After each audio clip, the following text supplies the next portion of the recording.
Hey YouTube, Savon Draws here, back with more quick art news, and today we have some good and bad news from Procreate. So this update goes over what I've covered in my previous videos. Savage Interactive is basically making some changes to port Procreate over to the Procreate Dreams engine. They're making changes to the brush library. They're adding in customizable keyboard shortcuts.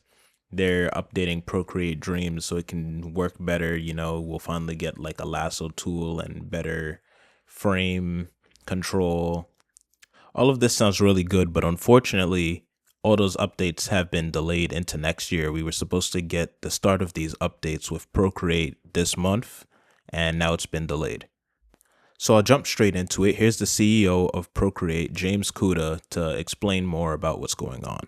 One of the things that we've been working on is a whole new brush library that takes advantage of everything the new Apple Pencil Pro has to offer. This also includes a host of new settings in Brush Studio. We've also created brush libraries, a whole new way to organize all of your custom brushes.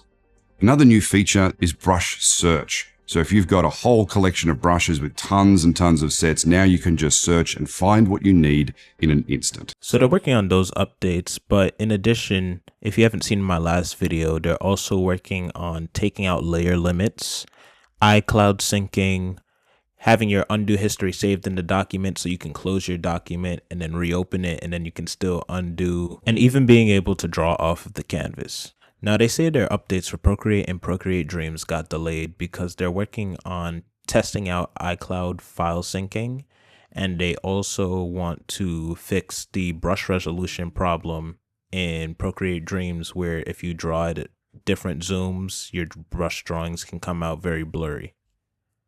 With our new dynamic painting engine, we had a challenge to overcome because when you make a selection, we had to make a choice of what resolution do you want. As we kept pulling strings on this problem, we started developing new ways to create that allow for both pixel perfect drawing and selection and transform tools. So there we go, finally our first preview of a lasso tool in Procreate Dreams. Yay! But aside from this, what we actually have to look forward to, you can see here. We've also completely redesigned the frame-by-frame animation experience.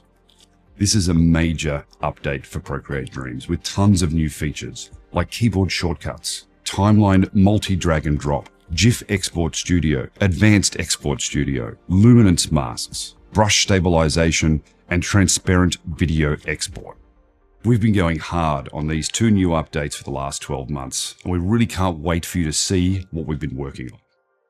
So yeah, that all sounds pretty good, and whatever he left out of that, I'll just put on the screen right now. Additionally, Michael Shaw also says that we should be receiving a Procreate Dreams update this week just for bug fixes. I do have to say it's a bit disappointing that they can't say like January or February for these updates, but they do say that they don't want to overpromise. I just wish they thought of that before. They did a keynote on the stage and then did fancy marketing and gave it to a bunch of art influencers. But overall, I'm still very enthusiastic to see the future of Procreate Dreams. I think it can be an amazing application with some improvements. I do have a lot of faith in the Procreate team, and I think this application can outpace a lot of the applications that we're seeing on PC and on iPad for animation as a whole. I have to say, I'm glad that Procreate is finally being transparent somewhat. It still seems like they don't want to give us all the details, which makes sense. But I do want to give them some credit because usually we're just waiting in limbo for them to give us an update on a lot of things on the Procreate forum. But they actually addressed a lot of outstanding issues that have been there for years in these updates that they're promising. If you like the video and you like to keep up with art news or Procreate in specific, just hit a like and subscribe, and I'll see you later.